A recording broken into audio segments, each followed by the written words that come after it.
All right. Hey, everyone. It's Bethany and Dr. B here. Hey, Bethany. How are you? I'm well, thank you. Good. Thanks, everyone, for tuning in.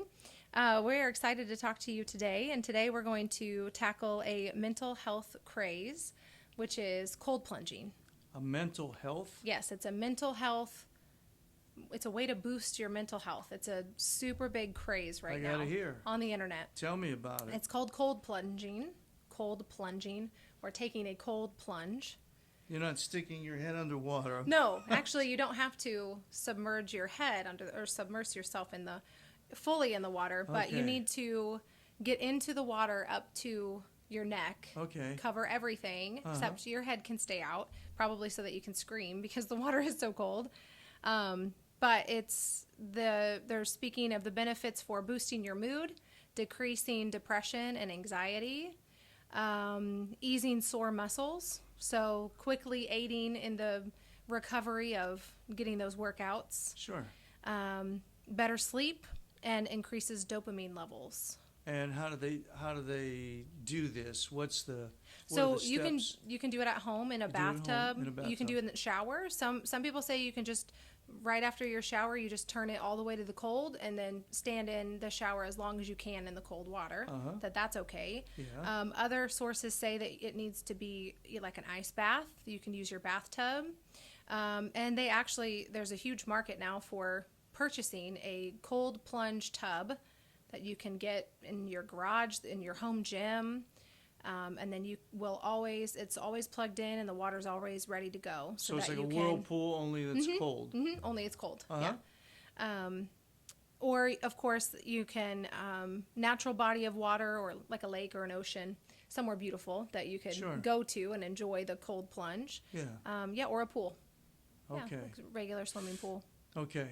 And they base this on it's just a popular thing that's going on. It's like would we call it a craze or the latest greatest? Yes. Yeah. Yeah, I'm familiar with the mechanism there. We use this in sports medicine quite a bit. We have the tubs in the training facilities and that.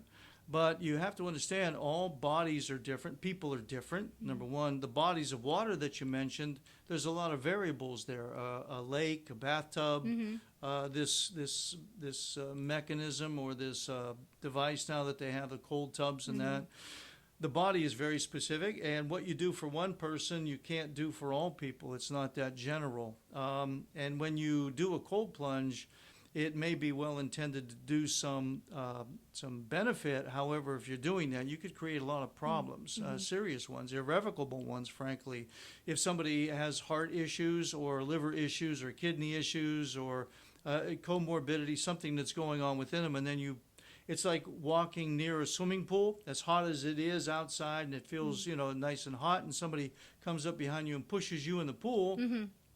And most swimming pools, I would think, in the summertime are probably around 80, 85 degrees. This summer, probably hotter. But when you first get into the water, You have you that gasp. shock. Yes, that's a shock. And that's not good for the body if you have these problems. So that's the first issue. The second issue is how to do it. You have to have, it's like a recipe. For the body. It's when you have a recipe to make you have different types of bread, different types of recipe in order to create that. If you want to make this, if you want to use this, you have different bodies. Again, the girth of the body, the size of the individual, the age of the individual, the problems he or she has. So it's not a one size fits all thing. That's another issue. Another one is, how do you know if it's cold enough or too cold? That's another issue. We care for a lot of long distance triathletes, ultra runners, marathon runners, the whole, and ice baths are very popular.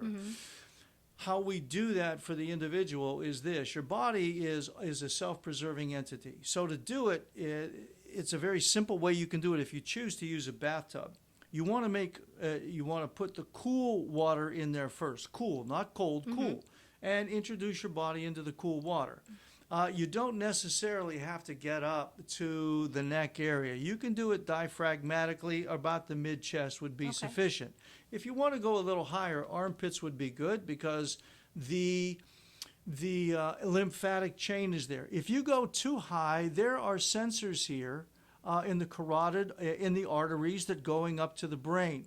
And they relegate how much oxygen the brain needs. They also can determine the flow, the amount of blood going to the brain.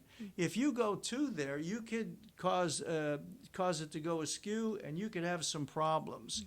If there's a pre-existing condition that could really put it over the edge, and that could be very damaging. So getting back to how you do it, you put yourself in the cool water. And then you could have a few trays of ice or a bag of ice cubes. You can dump it in the water, the purpose of which is you want to make the body and the coldness, the temperature of the water, meet and merge so that there's not any damage to your body.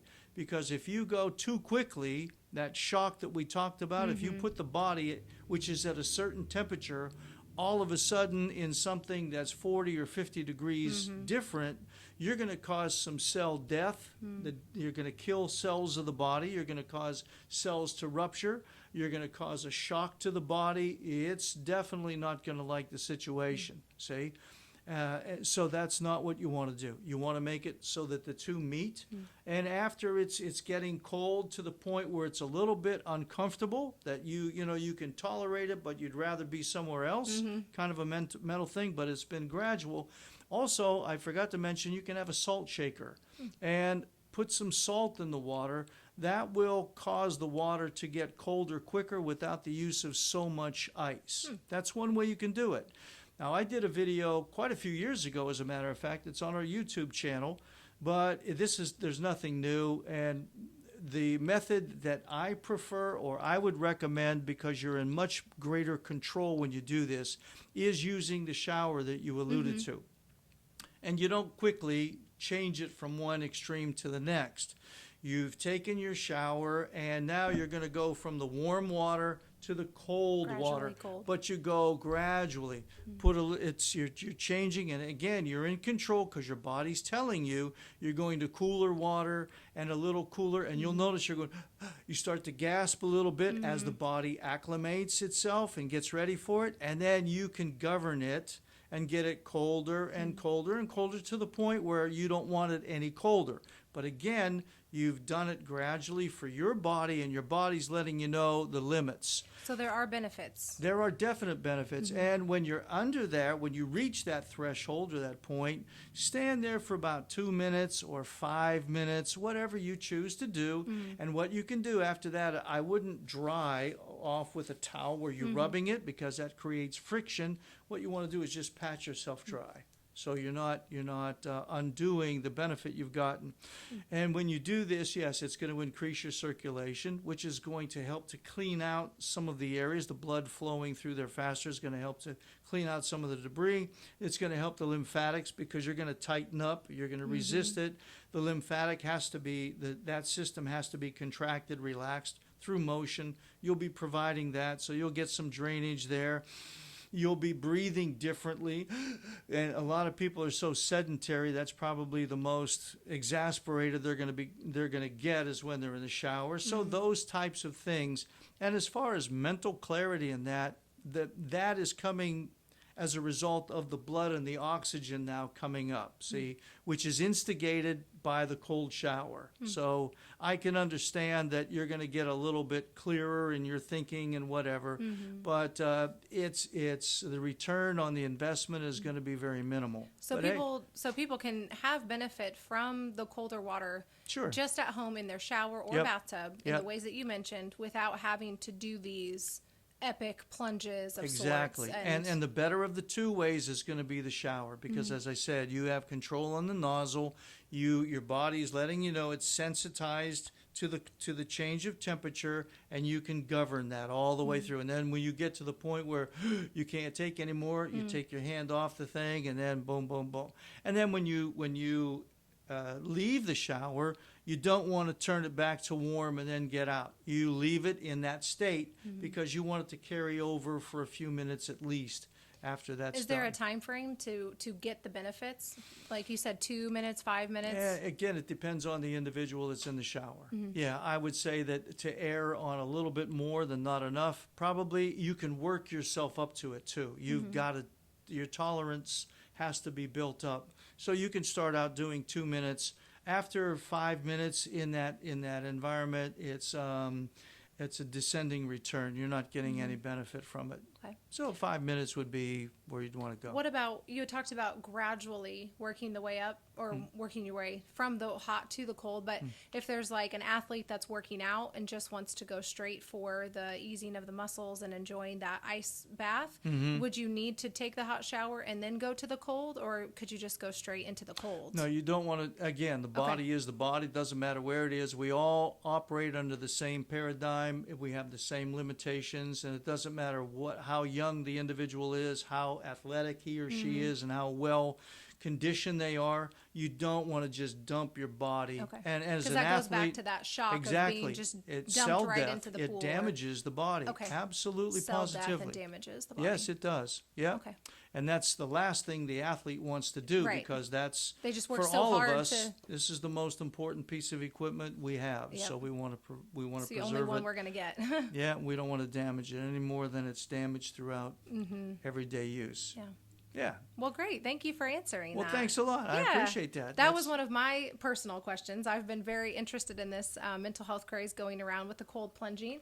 So that was one of my questions. But we would love your questions, for you to comment, for you to reach out to me on Facebook, or through our website and through this channel on YouTube, for you guys to write in your questions, and Dr. B will answer for us. We'll do our best. And thank you for that, allowing us to share this information with. Thank you so much, Bethany, for that question.